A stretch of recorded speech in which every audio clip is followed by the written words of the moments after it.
दो ब्राह्मण, एक वृद्ध और एक युवा, विद्यानगर से पवित्र तीर्थ यात्रा पर निकले। युवा ब्राह्मण, जिसका नाम माधव था, प्रेम और विनम्रता से वृद्ध ब्राह्मण वेंकट भट्ट की सेवा करता हुआ उन्हें भारत के अनेक पावन स्थलों पर ले गया। वे साथ साथ गया, काशी और प्रयाग पहुँचे। अंततः उनकी यात्रा उन्हें वृंदावन धाम तक ले आई, वह दिव्य भूमि जहाँ श्री कृष्ण अपनी नित्य लीलाएं प्रकट करते हैं।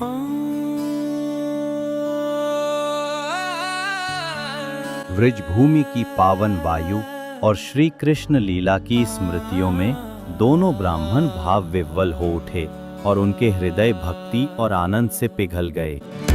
जय राधे जय कृष्ण जय वृंदावन, श्री गोविंद गोपीनाथा मदन मोहन, श्यामा कुंद राधा कुंद गिरि गोवर्धन, कलिंदी जमुना जया जय महावन, कैसी गाता बंसी बाता द्वादशकनं, जहाँ सबा लीला कोइलो श्री नंदनंदन।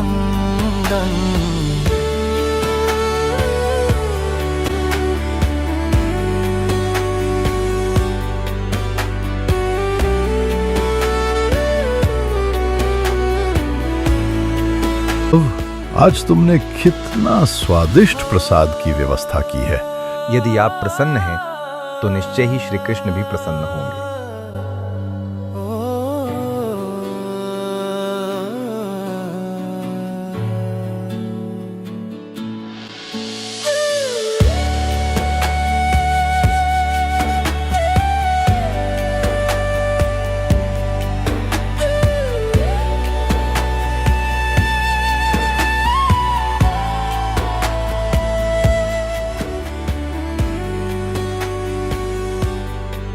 मैं धन्य हूं कि मुझे गोपाल के दर्शन मिले। जब हम साक्षात विजेंद्र नंदन के सामने खड़े हों और उनकी कृपा दृष्टि हम पर पड़े, तो इससे अधिक शुभ क्या हो सकता है। हाँ माधव, मैं तुम्हारा हृदय से आभारी हूं कि तुम मुझे यहाँ लाए। ये अवसर मेरे लिए संसार से भी अधिक मूल्यवान है। ओह, कृपया मुझे श्रेय न दें। आपका यहाँ आना तो गोपाल की इच्छा थी।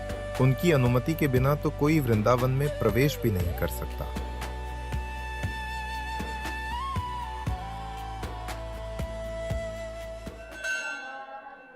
माधव, मैं तुम्हारी सेवा के लिए हमेशा आभारी हूँ। इतनी सेवा तो मेरे अपने बेटे ने भी कभी नहीं की। मुझे लगता है कि बदले में कुछ देना चाहिए। अगर कुछ न लौटाया तो मुझे बुरा लगेगा। आदरणीय ब्राह्मण देव, मैं यह सेवा केवल श्री कृष्ण की संतुष्टि हेतु करता हूँ। ब्राह्मणों की सेवा श्री कृष्ण को अत्यंत प्रिय है। वही मेरे लिए परम पुरस्कार है। तो ये स्वीकार कीजिए। माधव, कृपया मेरे दामाद बन जाइए। मैं अपनी बेटी का विवाह आपसे करना चाहता हूँ। आदरणीय ब्राह्मण देव, ये मेरे लिए अत्यंत सम्मान की बात है, किंतु क्षमा करें, मैं इस प्रस्ताव को स्वीकार नहीं कर सकता। कृपया इसे स्वीकार करें। इसे मेरी हृदय से की गई कृतज्ञता समझिए। लेकिन आपके परिवार का क्या? क्या आपके बेटे, पत्नी और रिश्तेदार मानेंगे? मैं गरीब हूं और आप एक बड़े अमीर और विद्वान परिवार से हैं। शायद वे इसे कभी स्वीकार न करें। कृपया जल्दी में कोई वादा न करें। वे स्वीकार करेंगे। मेरी बेटी मेरी जिम्मेदारी है और निर्णय करने का अधिकार मेरा है। चिंता मत करो। मुझसे एक विनती है, कृपया ये वचन श्री गोपाल जी के समक्ष दीजिए। हमारे इस संकल्प के साक्षी स्वयं भगवान हों। हाँ बिल्कुल, मुझे ये करते हुए खुशी होगी। हे गोपाल, मैं इस युवा ब्राह्मण माधव की सेवा से अत्यंत प्रसन्न हूं। मैं अपनी पुत्री का हाथ इसे सौंपता हूँ। हे भगवान, कृपया मेरी इस प्रतिज्ञा के साक्षी बनिए। हे गोपाल, इस ब्राह्मण की बेटी से मेरा विवाह हो या ना हो, इससे मुझे कोई फर्क नहीं पड़ता।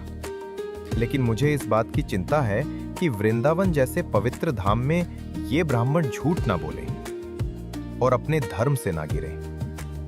इसी कारण मैंने उनसे निवेदन किया कि वे आपके समक्ष ये वचन लें। हे मेरे प्रभु, अगर उनके धर्म की रक्षा के लिए जरूरत पड़ी तो कृपया आप ही उनके वचन के साक्षी बन जाइए।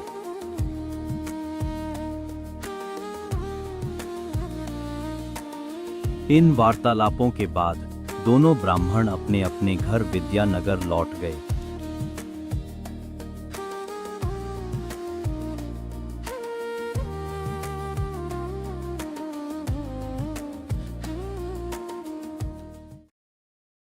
माधव की बात सच निकली। वेंकट भट्ट के परिवार वाले उनके वचन से सहमत नहीं थे। मैंने ये वचन भगवान गोपाल के सामने दिया था, इसलिए मुझे अपनी पुत्री उन्हें देना ही होगा। पिताजी, यदि आप मेरी बहन को उसके हाथ दे देंगे तो हमारे कुल का मान सम्मान नष्ट हो जाएगा। यदि आप ऐसा करेंगे तो मैं विष पी लूंगी। अगर मैं न दूं तो माधव गोपाल को साक्षी बुलाएंगे, फिर वो मेरी बेटी को बलपूर्वक ले जाएंगे और तब मेरे धर्म का कोई मतलब नहीं रहेगा। गोपाल तो बहुत दूर है, उसकी चिंता मत करो। बस इतना कह देना, मुझे ऐसा कोई वचन याद नहीं, बाकी सब मैं संभाल लूंगा।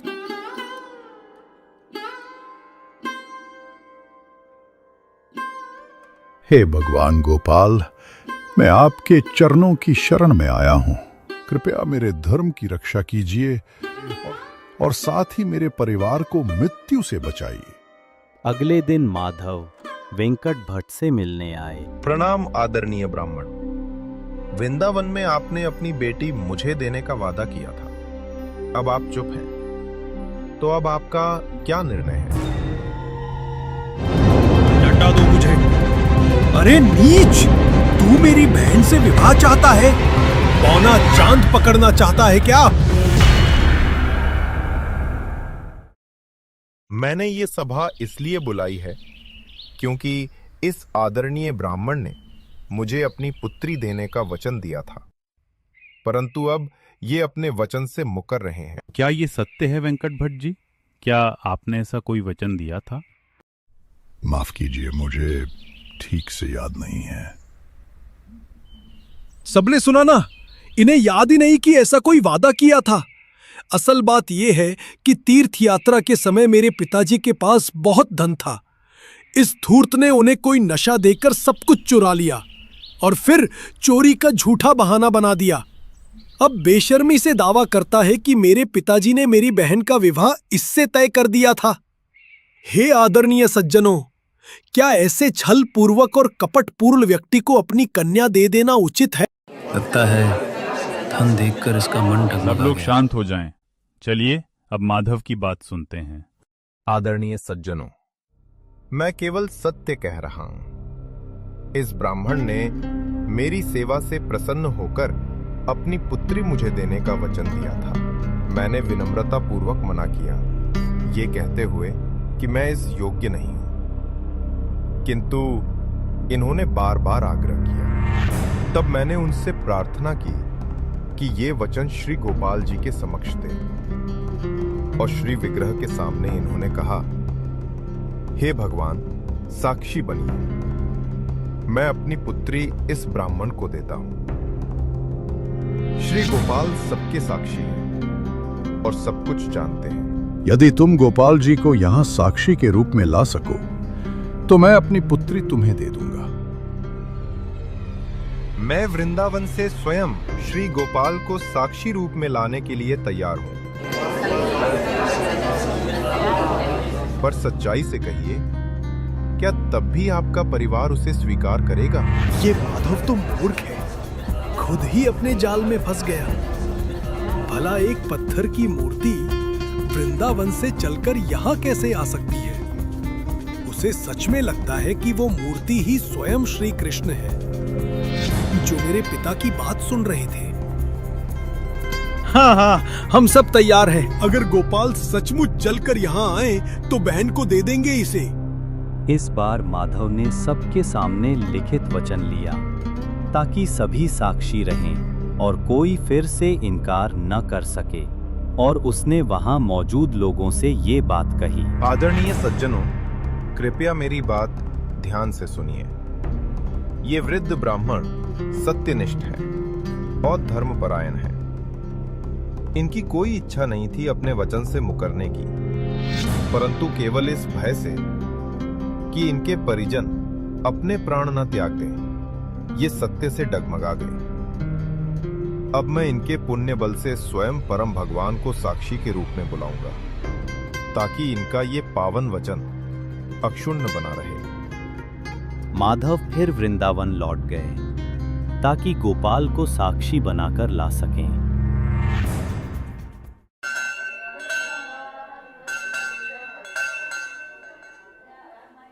हे भगवान, कृपया मेरे साथ साक्षी रूप में चलिए, ताकि हम दोनों ब्राह्मणों के धर्म की रक्षा हो सके। यदि आप नहीं गए तो वेंकट भट्ट जी को आपके समक्ष किया गया वचन तोड़ना पड़ेगा। हे सत्य के रक्षक, मैं अयोग्य हूं, फिर भी अपने भक्त के लिए मेरी ये प्रार्थना कृपया स्वीकार कीजिए। विग्रह रूप में आए हो प्रभु, सेवा प्रेम बस पाए हो प्रभु।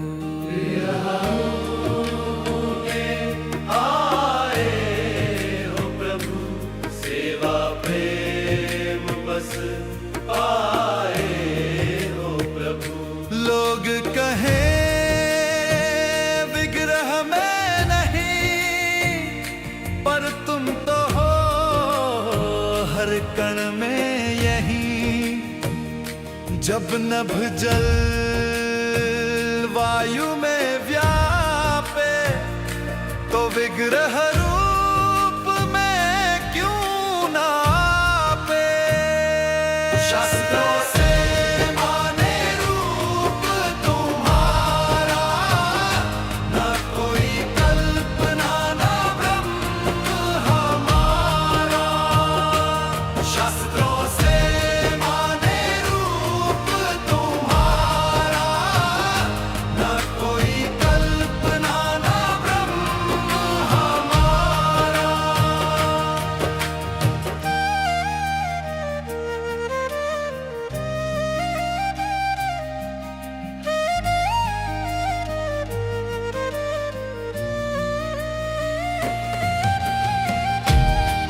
हे माधव, तुम्हारी सरल श्रद्धा से मैं अत्यंत प्रसन्न हूं।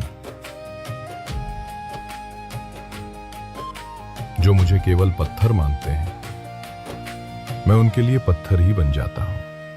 परंतु तुमने मुझे भगवान श्री कृष्ण के स्वरूप में देखा है, इसलिए मैं तुम्हारी श्रद्धा के अनुसार उसी स्वरूप में प्रकट हुआ हूं। हे भगवान गोपाल, आपने मेरी प्रार्थना सुन ली। मैं आपका अत्यंत आभारी हूं। माधव, अब तुम अपने घर जाओ और पुनः सभा बुलाओ। केवल मेरा स्मरण करना, मैं स्वयं प्रकट होकर साक्षी बनूंगा और तुम दोनों ब्राह्मणों के धर्म की रक्षा करूंगा। हे भगवान, यदि आप 4 भुजाओं वाले विष्णु रूप में भी प्रकट हों, तब भी वे विश्वास नहीं करेंगे। परंतु यदि आप गोपाल के रूप में जाकर अपने सुंदर मुख से स्वयं बोलेंगे, तब वे आपकी साक्षी को स्वीकार करेंगे। परंतु माधव, मैंने आज तक नहीं सुना कि कोई विग्रह एक स्थान से दूसरे स्थान तक चलता हो। हे गोपाल, जब आप मुझसे बोल सकते हैं तो मेरे साथ चल भी सकते हैं। आपके लिए कुछ भी असंभव नहीं है, क्योंकि आप स्वयं भगवान हैं। माधव, तुम्हारे प्रेम और श्रद्धा से तुमने एक बार फिर मुझे जीत लिया है। मैं तुम्हारे साथ विद्यानगर चलूंगा। हे गोपाल, बहुत बहुत धन्यवाद। पर मेरी एक शर्त है। जो कुछ भी आप कहेंगे प्रभु, मैं उसी का पालन करूंगा। पीछे मुड़कर तुम मुझे नहीं देखोगे। जैसे ही देखोगे मैं वहीं ठहर जाऊंगा। मैं तुम्हारे पीछे चल रहा हूं, ये पायल की आवाज से जान लेना। रोज 1 किलो चावल भेंट करो, मैं खाकर तुम्हारे पीछे चलता रहूंगा। जैसा आप कहेंगे हे गोपाल।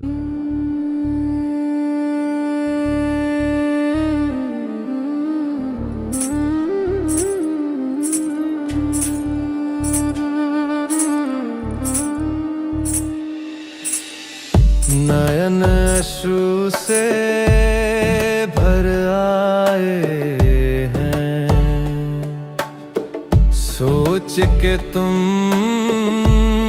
संग आए हैं।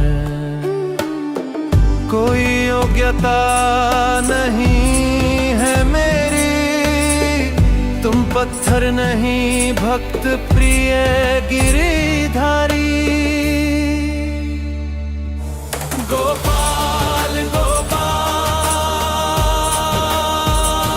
साक्षी गोपाल, गोविंद दामोदर माधव गोपाल।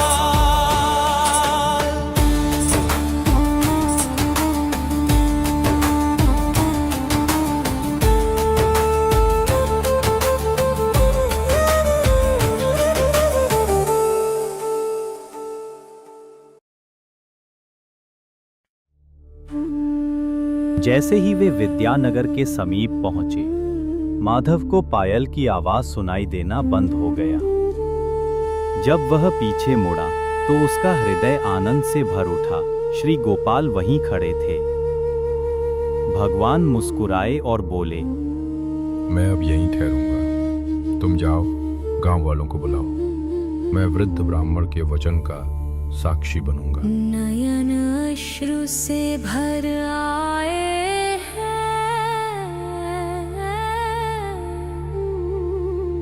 सोच के तुम संग आए हैं। कोई योग्यता नहीं है मेरी, तुम पत्थर नहीं। हे गोपाल, आपकी असीम कृपा को कौन समझ सकता है। सिर्फ मेरे धर्म की रक्षा के लिए आप स्वयं वृंदावन से यहाँ पधारे। गोपाल गोपाल साक्षी गोपाल।